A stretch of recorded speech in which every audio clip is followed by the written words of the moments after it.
Life-saving information. Well, speaking of information, it's that time of year again. As you all know, school is in session. And I think we can all agree, every child deserves a safe, clean, and healthy ride to school. Well, joining us today is Emily Colandrelli, the Emmy-nominated host of Emily's Wonder Lab on Netflix. And she's teaming with Energy for Everyone to promote a sustainable alternative for powering school buses. Thank you so much for waking up with us. Yes, thank you for having me. I have to say, your resume is so impressive. So how do you go from MIT to hosting a popular Netflix show for kids? Right. Well, for me, I've always been really excited about science outreach, going back into elementary school classrooms and middle school classrooms and telling kids there about all of the exciting stuff that I was learning in my college and grad school classrooms. So for me, it feels kind of like a natural transition to go from learning about engineering in school to hosting a science show on an international stage like Netflix. I mean, it's pretty cool. And you do it so well, and you make science enjoyable and approachable, I would say, too. So what would you say does the science tell us about school bus emissions?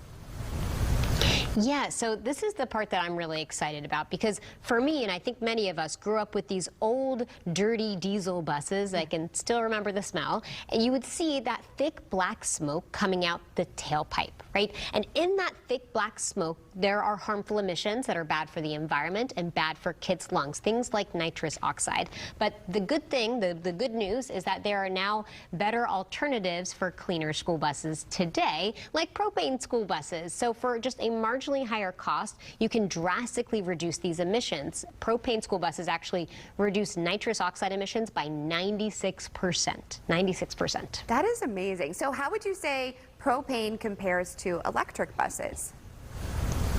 Exactly. So when we think of clean vehicles, we often think electric. I drive an electric car myself. But with electric, the other piece of the puzzle that you have to keep in mind is that electric school buses are about 3 times the cost of propane school buses. So you can buy 3 propane school buses at the cost of 1 electric bus. And this part for me is kind of like an environmental justice issue because you shouldn't have to be from a really wealthy school district to breathe clean air. And the other thing about electric that you have to keep in mind is the range. As an electric driver myself, that's one thing I'm always keeping in mind is how long do I have to drive until I need to stop and juice up. So that's something that you also have to keep in mind with electric school buses. If you have students who live out in rural areas far away, not centrally located, it may not be the best solution either.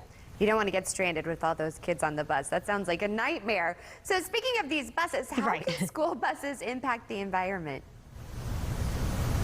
Yeah, so the environmental aspect is something that's so important. We think about the stuff coming out the tailpipe. That's a really important piece of it. But the other thing to keep in mind when we think about electric school buses in general is the electrical grid. Because in parts of the country, the electrical grid is powered by not clean solutions currently, so things like coal and natural gas. So just because you choose electric in some places around the country, that doesn't necessarily mean that you've chosen a zero emission vehicle because a lot of those emissions just happen elsewhere.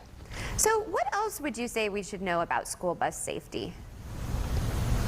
Yeah, so the one thing that I think is important to keep in mind is that we have this aging diesel fleet of school buses throughout the country, mostly because there's not enough money in school districts to be able to upgrade these fleets to cleaner vehicles. So the really important thing to know that you should walk away with here is that the Environmental Protection Agency is offering $5 billion worth of grants over the next 5 years to help school districts pay to upgrade their fleet to cleaner vehicles. So to learn more about that program, to learn more about propane school buses, to learn more about how to talk to your school district about all of this, just go to betterourbuses.com.